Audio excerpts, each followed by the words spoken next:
Bonjour chers frères et sœurs en Christ, que la grâce, la paix et la miséricorde de notre Seigneur Jésus-Christ vous soient abondamment multipliées. Shalom et bienvenue dans cette nouvelle vidéo de 7 minutes de pain quotidien du 4 septembre 2025. Nous poursuivons notre lecture dans le livre des Actes des Apôtres chapitre 7. Nous allons lire aujourd'hui le verset 36.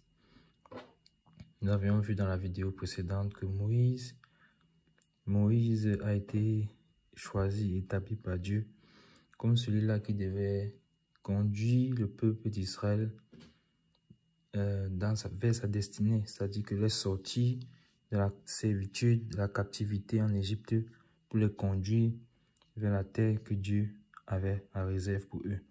Ce qu'il avait promis à Abraham, la promesse qu'il avait faite à Abraham, lorsque le temps est arrivé qu'il l'accomplisse, il a donc suscité Moïse. Et Dieu voulait effectivement que le peuple sorte de la captivité pour aller dans le désert pour le servir. Donc c'est ce que nous devons toujours garder à l'esprit. Quand Dieu nous sort de l'Égypte, quand il nous sort du monde, ce n'est pas pour que nous puissions juste nous en réjouir et tout, mais c'est pour que nous puissions également le servir. Pas également, c'est pour que nous puissions le servir en fait. C'est pour sa gloire, c'est pour lui en fait d'abord au départ. Donc c'est pas son amour, c'est par amour. C'est par amour pour lui qu'il nous fait grâce. Parce que nous sommes ses créatures. Et maintenant, parce qu'il nous aime aussi, il agit donc en notre faveur, en nous faisant sortir de l'Égypte. Et on avait vu clairement que Moïse est l'image de Jésus-Christ qui est venu sur la terre pour nous sortir de la captivité, pour nous sortir du monde, c'est-à-dire de l'Égypte. Et malgré que Moïse avait donc été, comment on peut dire, rejeté par ses frères, en tout cas, du moins par celui-là qui le maltraitait, qui maltraitait son autre frère israélite. Alors, il a été exilé, mais Dieu, là, lui est apparu après plus de 40 ans. Et on a vu que c'était un homme qui était transformé.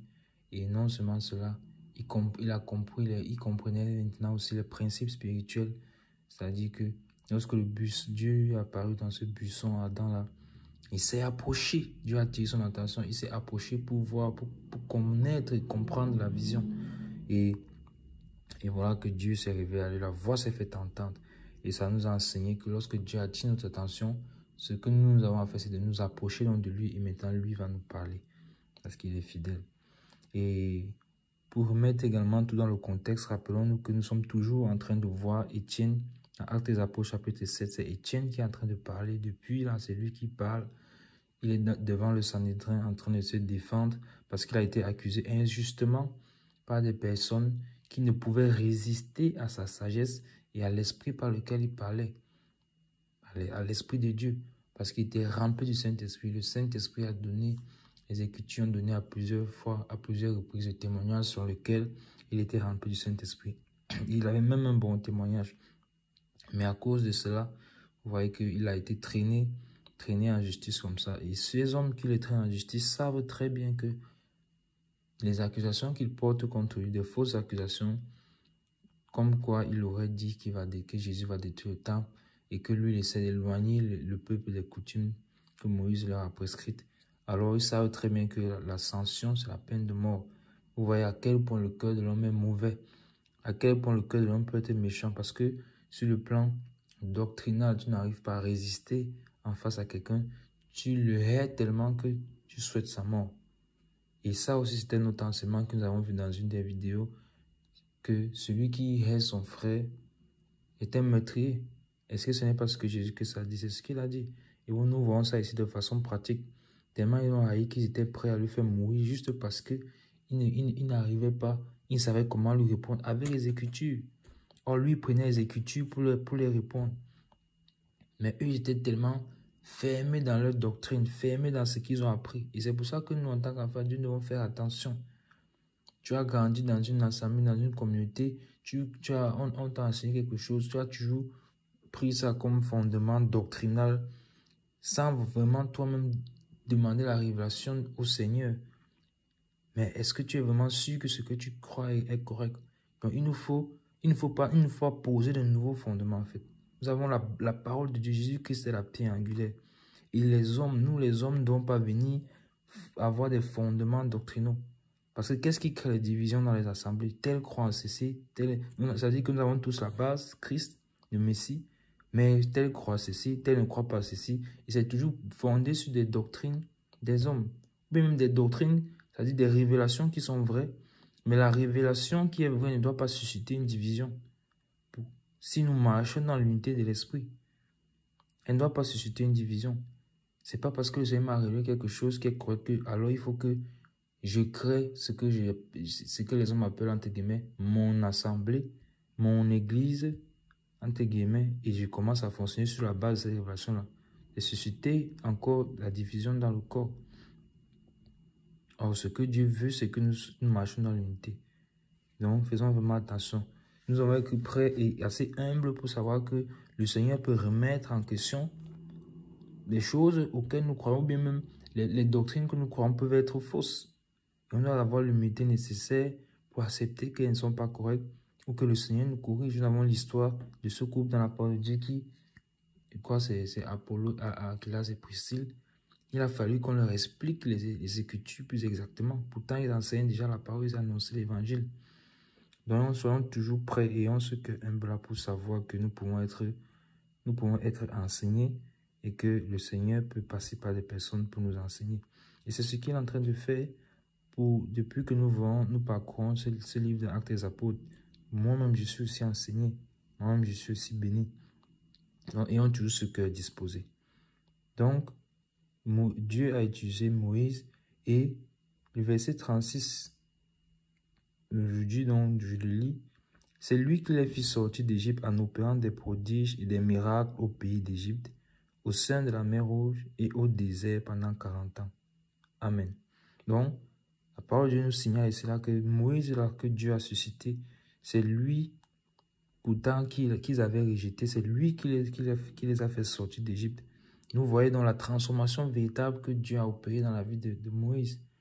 C'est-à-dire qu'il ne s'est pas dit, oh, je suis venu la première fois, ils m'ont rejeté, alors je ne vais plus venir. Dieu me renvoie encore vers eux. Comment Dieu me renvoie encore vers eux? Moi, je ne veux pas. Je préfère sur ma volonté, je préfère rester dans le désert et être moi à l'aise, garder mes troupeaux. Je n'ai pas le problème, je n'ai pour ma personne. Surtout que le peuple, les Juifs, c'était un peuple au cou raide. C'est ce que la parole de Dieu dit à plusieurs reprises. Au cou raide. Donc, c'est pas un peuple facile. Et donc, ça ne sera pas une tâche facile pour lui. Il pouvait rester et dire, moi, je ne veux pas de complications dans ma vie. Je préfère rester dans mon confort. Non. Il a suivi la volonté de Dieu. Et encore une fois, nous devons suivre la volonté de Dieu pour nos vies. C'est ça. Nous ne devons pas chercher à rester dans notre confort. Notre confort, je suis chrétien, oui, c'est bon. Je me réunis dimanche, je me lève, je vais à une assemblée et c'est bon. En semaine, je vis comme je veux, bien je prie le matin, une fois par jour, c'est tout. Je suis à l'aise, tranquille dans mon confort. Non. Quelle est la volonté de Dieu pour ta vie? Quelle est la volonté de Dieu pour ta vie? Tu dois la chercher et tu dois chercher à la mettre en exécution, en accord avec le Saint-Esprit, à guider par le Saint-Esprit. Donc, il ne s'est pas arrêté au fait que on l'avait chassé la première fois. Ses frères l'avaient chassé la première fois. Il n'a pas gardé la rancune dans son cœur. Il n'a pas gardé l'amertume dans son cœur. Donc, si pendant que tu écoutes cette vidéo et qu'il y a encore de la rancune dans ton cœur, l'amertume dans ton cœur avec ton frère, envers ton frère ou envers ta soeur, alors je t'exhorte au pardon, je t'exhorte à pardonner et à lâcher prise. Souvenons-nous que le Seigneur revient bientôt, donc il n'est pas le moment de garder les choses des ténèbres dans nos cœurs, mais plutôt il est le moment de se repentir devant le Seigneur pour que le Seigneur nous purifie. Donc, il n'a rien gardé comme amertume dans son cœur. Il est reparti vers eux. Et on déclare que la parole de Dieu déclare qu'il était l'homme le plus patient. Ça veut dire qu'il leur a montré même plutôt l'amour. Il leur a manifesté l'amour. Il se souvient que c'était lui qui intercédait chaque fois que ce peuple au cours raide là se rébellait contre Dieu. Dieu voulait les détruire, mais c'est lui qui se tenait à la brèche pour intercéder. Encore une fois, comme Jésus-Christ se tient à la brèche pour intercéder pour nous. Moïse est l'image de Jésus-Christ pour intercéder pour nous. Et Moïse intercédait pour le peuple. Regardez la transformation. On dit donc que c'est lui qui les fait sortir en opérant des prodiges et des miracles au pays d'Égypte. Et vous voyez que du fait même qu'il se laissait transformer par Dieu, qu'il s'est laissé transformer par Dieu, et du fait qu'il était sous la direction de Dieu, et du fait qu'il a obéi à l'ordre de mission que Dieu lui a donné, alors Dieu ne pouvait qu'être avec lui. Il ne pouvait que se produire des prodiges et des miracles. Pourquoi? Parce que Dieu était avec lui. Dieu était avec lui. Encore une fois, Dieu était en Christ, réconciliant les hommes avec Dieu. Vous voyez? Encore une fois, Moïse est l'image de Christ. Et Dieu était avec lui. Et c'est pour ça que nous avons aussi vu dans l'une des vidéos que nous devons d'abord attendre la direction du Seigneur avant de faire quoi que ce soit. Donc, quand on demande de chercher la volonté de Dieu pour nos vies, ce n'est pas que nous nous levons, nous commençons, nous sommes dans l'activisme. Je monte, je descends à gauche, à droite, sans savoir vraiment si le Seigneur m'a appelé pour cela ou c'est la volonté de Dieu pour ma vie. Non, c'est après avoir reçu la direction du Seigneur. Et là, le Seigneur avec nous. Et là, les miracles et les prodiges se réalisent. C'est ce que nous avons également vu dans Actes des Apôtres, chapitre 4.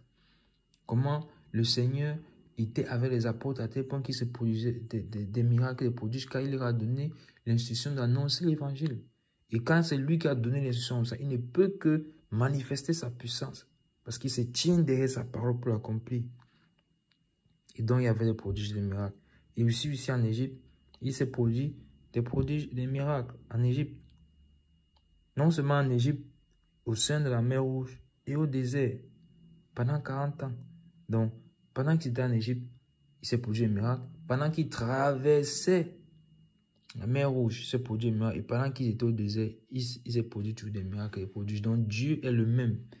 Pendant même que nous étions encore dans le monde, c'est-à-dire en Égypte, Dieu avait déjà sa main mise sur nous. Même si nous n'étions pas au courant. Donc, toi qui es en train d'écouter cette vidéo et qui n'es pas encore venu au Seigneur, ne tarde plus. Même dans ta situation dans laquelle tu te trouves en ce moment éloigné de Dieu, Dieu te connaît. Dieu a sa main sur ta vie.